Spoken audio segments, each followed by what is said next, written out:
They can choose to go and learn DSA, they can choose to go and learn development, they can learn DevOps, they can learn AI even. So what should a fresher focus on to, get started in the tech industry at a good company? What do you think is the ratio of engineers coming from tier 1, tier 2 colleges in the tech industry as compared to engineers coming from tier 3, tier 4 level colleges? So the first statement is that AI will reduce software engineering jobs in the future. One Microsoft, ex-Microsoft entering the Microsoft, right? So that's the...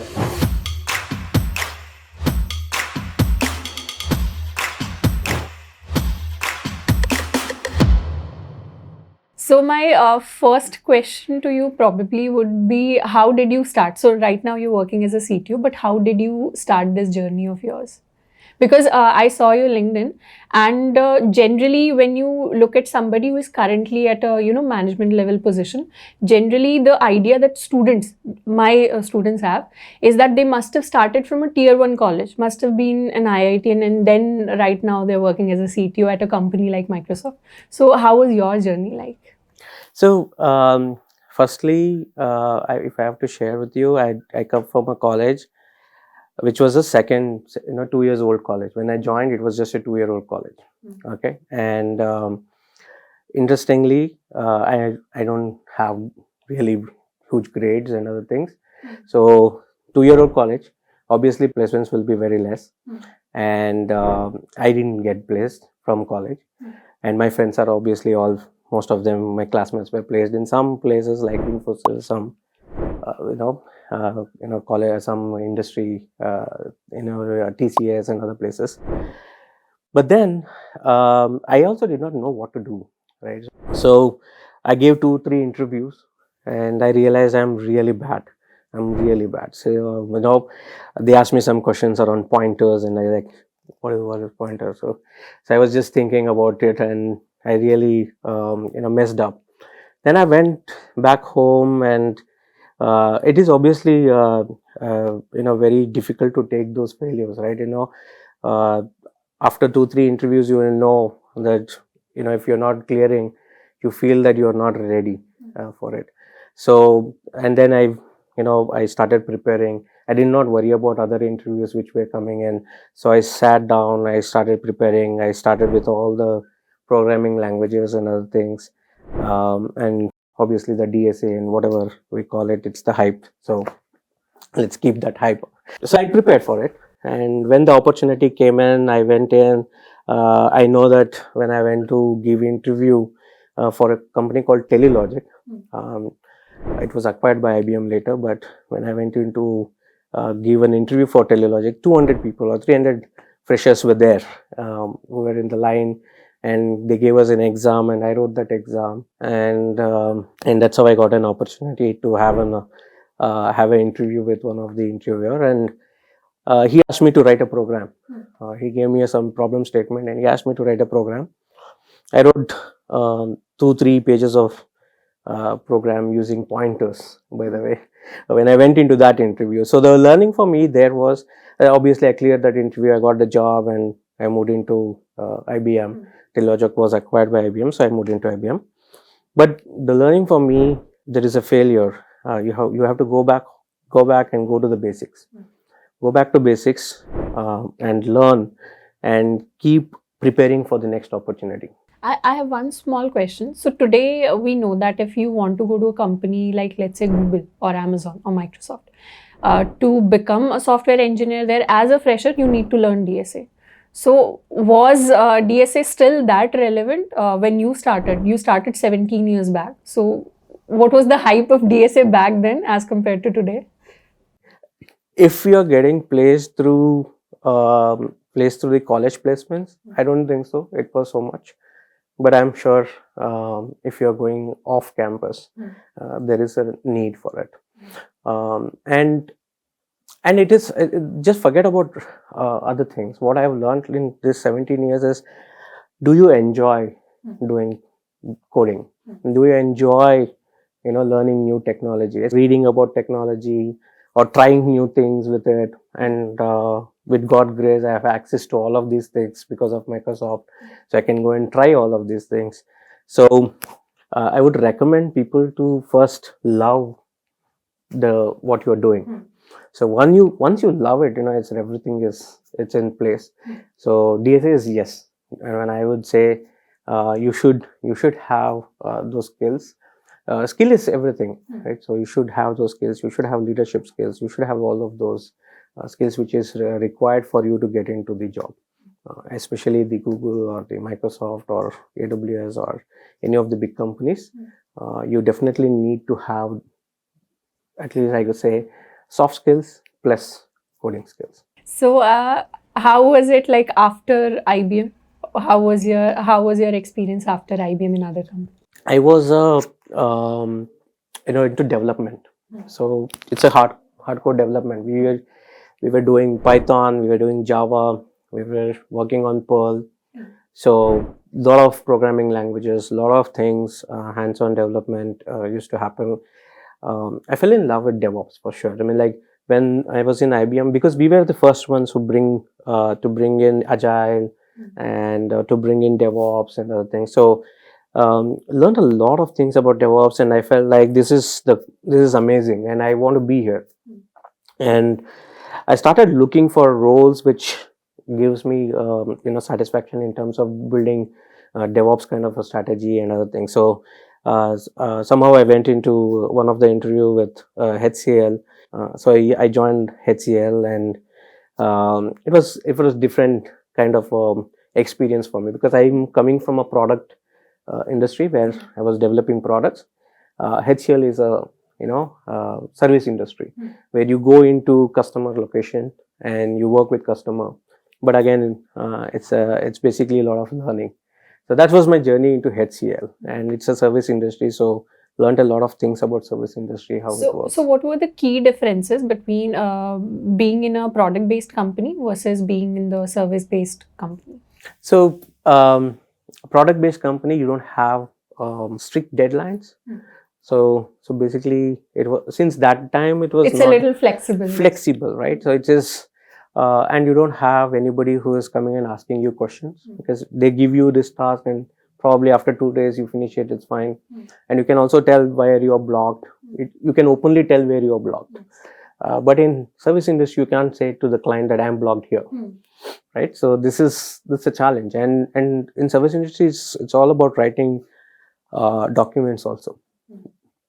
Even though in IBM we used to write document, but in HCL the documentation has to be good, because your solution document has to be written properly with proper explanation of why you are using these set of machines, why these many. We were using 80 to 90 machines, so 90 virtual boxes, and I was DevOps solution architect. Imagine 90 virtual boxes, and you had to write extensively about extensively. It's a management. It's basically how do you manage this, because the naming convention has to be clear for these virtual boxes, because it's not easy. Which machine went down? I don't know. I have to name it properly so that we can relate to it. And there are different environments. So you were head of DevOps, you were a senior software engineer. You must have done a lot of hiring. So I want to ask, like from a fresher perspective, today we have a lot of things in terms of technology. If there's a college student, they can choose to go and learn DSA, they can choose to go and learn development, they can learn DevOps, they can learn AI even. So what should a fresher focus on to, get started in the tech industry at a good company? The first thing is, see, nobody knows where they want to go. Whether I want to be a web developer, whether I want to be in DevOps, whether I want to be a platform engineer as of today, or I want to be in AI, or I want to be in management. If you have an understanding where you want to be, I would suggest prepare for those areas only. If you don't have understanding, prepare for DSA.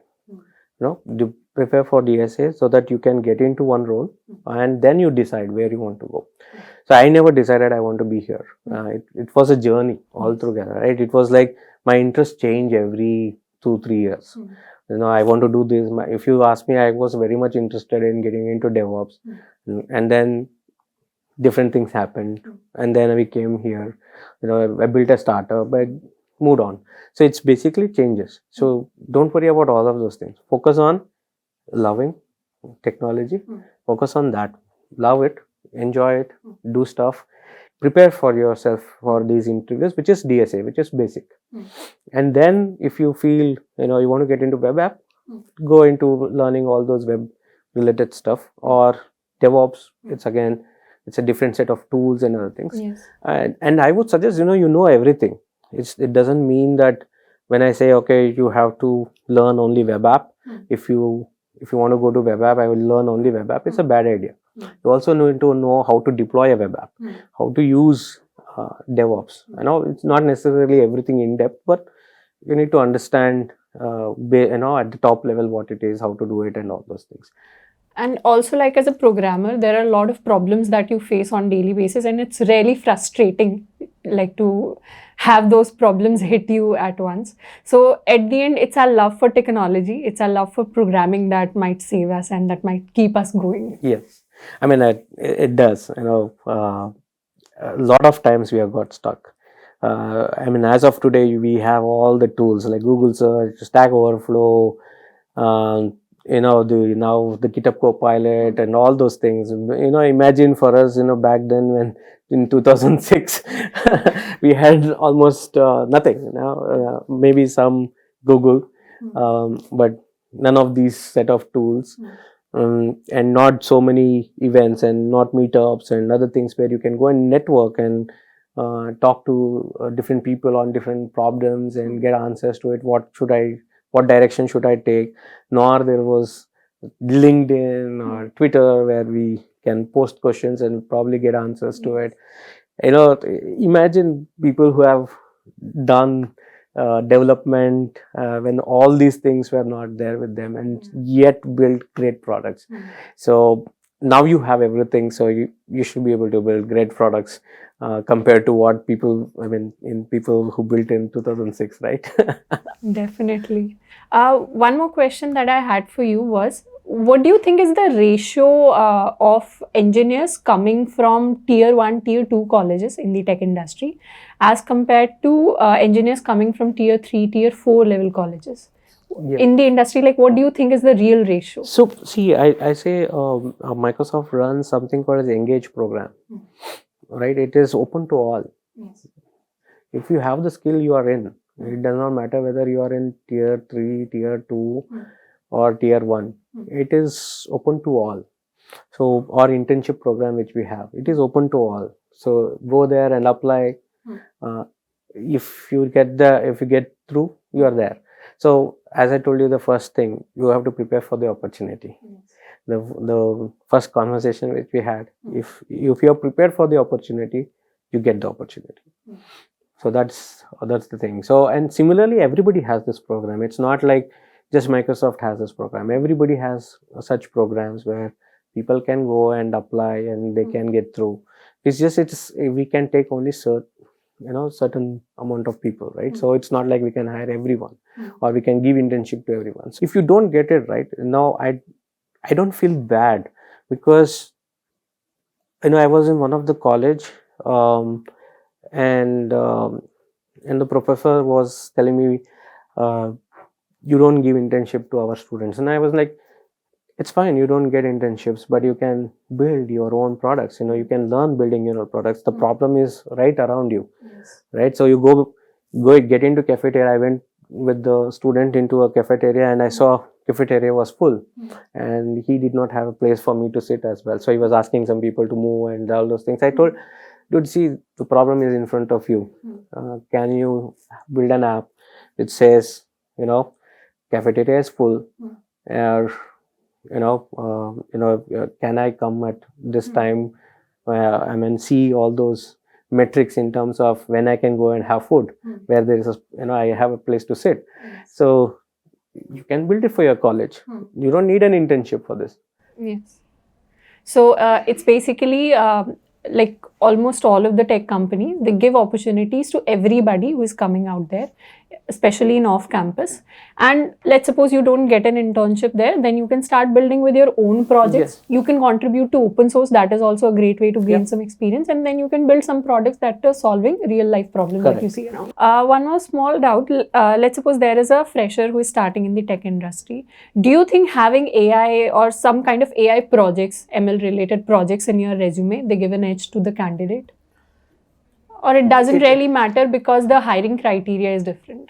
So it depends. So when I was hiring for DevOps in Blackbird, I did over 100 plus interviews.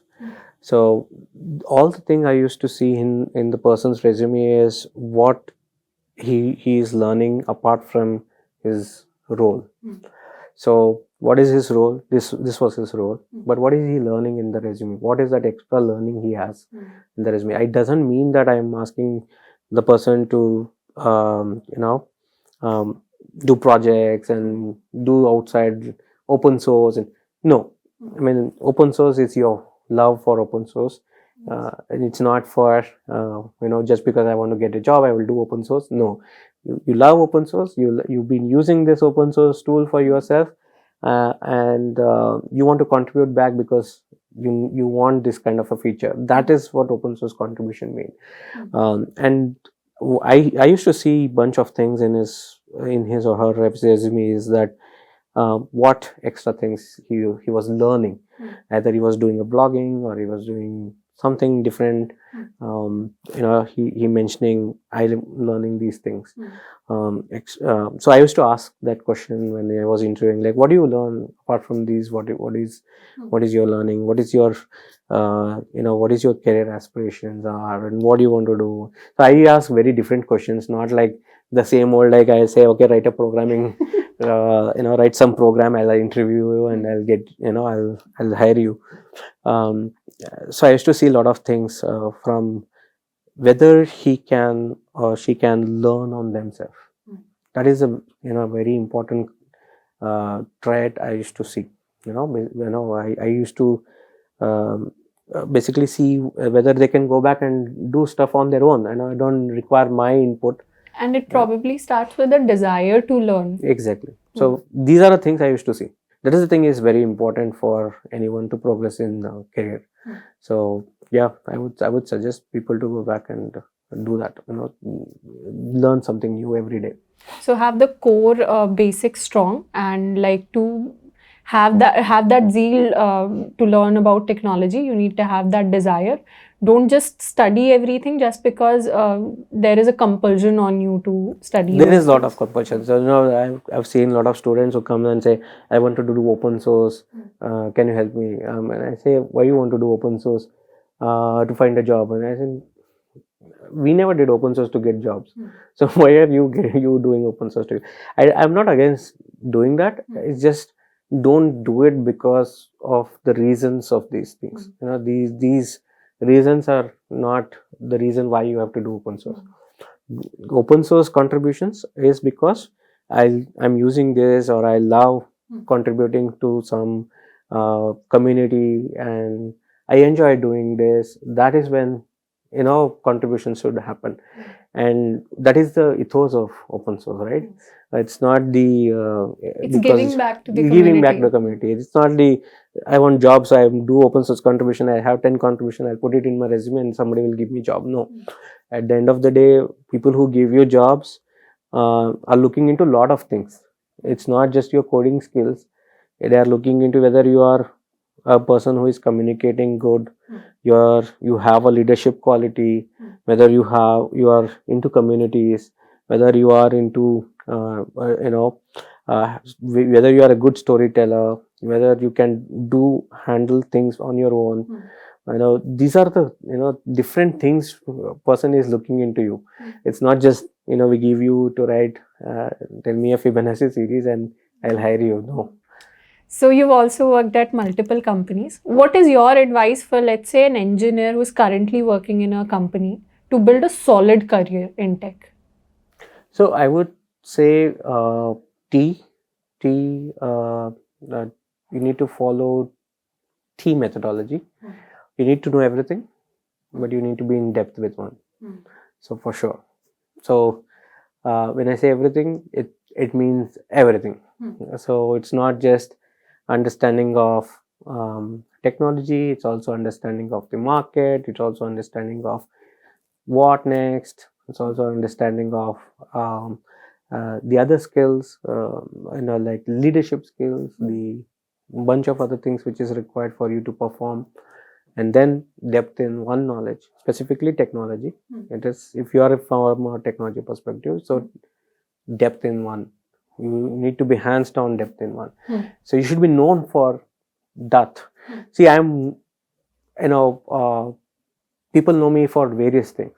I know the startup founder, person who has worked in IBM, who had done Python, Java development, person who has done DevOps, person who has done, into AI currently. But at the end of the day, if somebody has to relate to me, they will always relate me to DevOps. If somebody has to talk about, about me to somebody, he's a DevOps guy.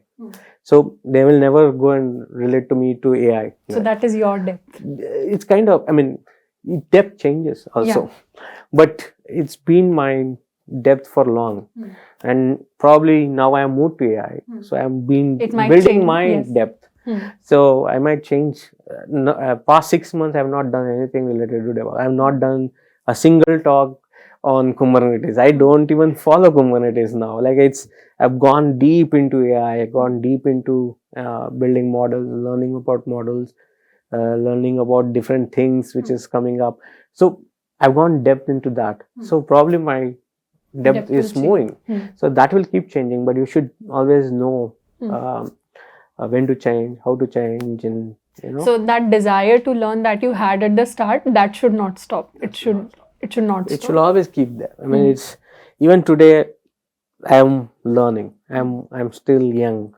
I'm still I know if you have attended my talks in some of these in-person meetups where I go, I say I just graduated. So it's not the years of experience. It's like everyday learning. You have to keep learning new things. Yes. Also, let's suppose there is somebody who is like at SD1 level. When you're SD1 or when you're just starting out in the industry, you don't have a lot of responsibilities in terms of the product. You just do your programming, you build the features that you're asked to build. So how does one show that sense of leadership in them to, their seniors, to basically transition to better roles? Yeah. So I would see, leadership is very different. So leadership is not about leading teams. So that is a misconception, specifically in India. What I see is, leadership means like you are leading some 10 people. I'm a manager. I have 8 people under me. Then I'm a leader. No, that is not what leadership is. Leadership is how do you handle yourself, right? And how do you take yourself to next level? So it's very simple to say is, are you interested in taking up this project? So sometimes in a call, there is a, what happens is, when the team, they'll say, okay, anybody interested in taking up this, right? Nobody's volunteering.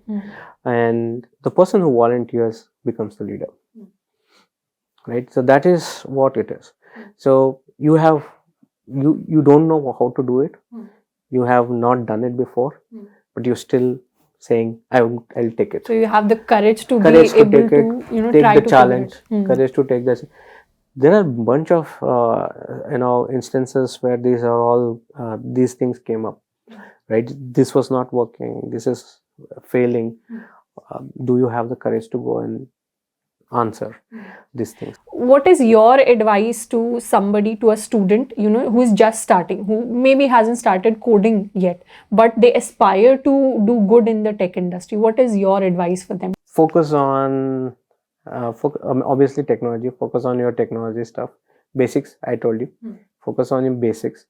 Basics has to be strong. That is your college. Attend your classes. Learn.